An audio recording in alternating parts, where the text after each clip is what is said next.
Good morning, सुप्रभात. सर्वांचं हार्दिक स्वागत आहे. विद्यार्थी मित्रांनो, आज आपण अभ्यास करणार आहोत अपठित गद्य. अपठित गद्य आकलन हा येणाऱ्या परीक्षांमध्ये वा जसं जसं तुम्ही वरचे शिक्षण घेणार आहात त्या प्रत्येक शिक्षणामध्ये अपठित गद्य आकलन हा भाग असतोच असतो.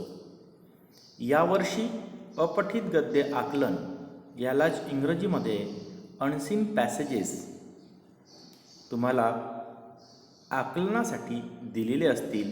त्या प्रश्नांची सोडवणूक तुम्हाला करायची आहे. अनसीन पॅसेजेस यापूर्वी तुम्ही सोडवलेले आहात. इतर विषयांमध्ये मराठीमध्ये तुम्ही सोडवलेले नाहीत, परंतु आता अपठित गद्य उतारा तुम्हाला अभ्यासाला आहे. भाषा हे सामाजिक व्यवहाराचे साधन आहे. भाषात्मक संवादातून आणि आकलनातून आपण ज्ञानाची देवाणघेवाण करतो. त्यामुळे सर्वांसाठीच उत्तम आकलन ही एक महत्त्वाची क्षमता आहे. दोस्तों, अपठित गद्य आकलन से हमें क्या फ़ायदा मिलता है? भाषा का आदान प्रदान होता है. हम अपने भाषा से एक दूसरे को बातें बताते हैं. तो वह भाषा, वह लैंग्वेज, वह हमें समझनी चाहिए. आकलन का अर्थ होता है समझना. वह समझना चाहिए और वह क्षमता बढ़ाने के लिए अनसीन पैसेजेस, अपठित गद्य समझना यह बहुत जरूरी होता है.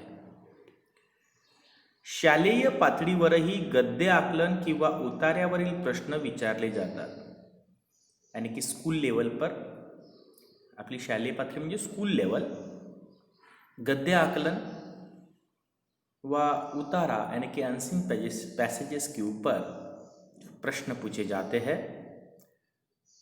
हमें तो वह इजी लगता है क्योंकि क्वेश्चन के आंसर ढूंढना पड़ता है, मगर वास्तविकता में उतना भी वह आसान नहीं है. एक तो हमें फास्ट रीडिंग करनी पड़ती है, यानी सभी पुरे पॅसेज की पूर्ण उतार्याची आपल्याला रीडिंग करावी लागते. त्याचा आशय समजावा लागतो. म्हणजे त्या उतार्यामध्ये, त्या पॅसेजमध्ये काय सांगितलेलं आहे, क्या बताया है, ये समझना भी पड़ता है. आणि मग त्यानंतर ते उत्तरे शोधावी लागतात. त्यामुळे प्रश्नांची अचूक उत्तरे शोधणे सोपे जाते.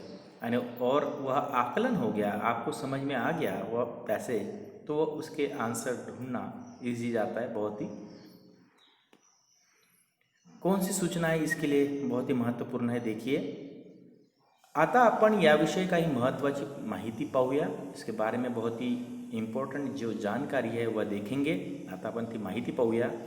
प्रथम उतारा काळजीपूर्वक वाचावा, यानी कि जो अनसीन पैसेजेस आपको दिए हुए हैं वह अच्छे से ध्यानपूर्वक आप पढ़िए.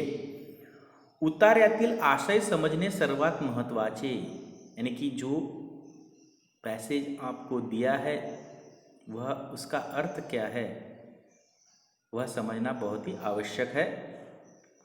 वाचतानाच महत्त्वाचे मुद्दे शब्द अधोरेखित करावे. और पढ़ते समय ही आपके हाथ में जो पेंसिल है उस पेंसिल से जो इम्पोर्टेंट वर्ड्स है, जो इम्पोर्टेंट पॉइंट्स है उसको अंडरलाइन कीजिए. नंतरही प्रश्न वाचल्यानंतर उत्तर अधोरेखित करून खात्री करून घ्यावी. और फिर उसके बाद क्वेश्चन पढ़ने के बाद वह क्वेश्चन का आंसर कहाँ है ये पढ़ने में या समझने में आसानी जाएगी. समजेल तुम्हाला लवकर. जो मुद्दा समजला नाही तो पुन्हा पुन्हा समजून घ्यावा. और जो आपको समझ में नहीं आया है एक बार पढ़ने से, कभी कभी 2 बार पढ़ने से भी समझ में नहीं आता, ऐसे वह बार बार पढ़िए समझने के लिए. हे प्रश्न सोडविण्यासाठी सामान्य ज्ञानाची गरज नसते. और ये क्वेश्चन छुड़ाने के लिए हमको जनरल नॉलेज होना ये ज़रूरी नहीं है, क्योंकि उसके क्वेश्चन वहीं पर होते हैं.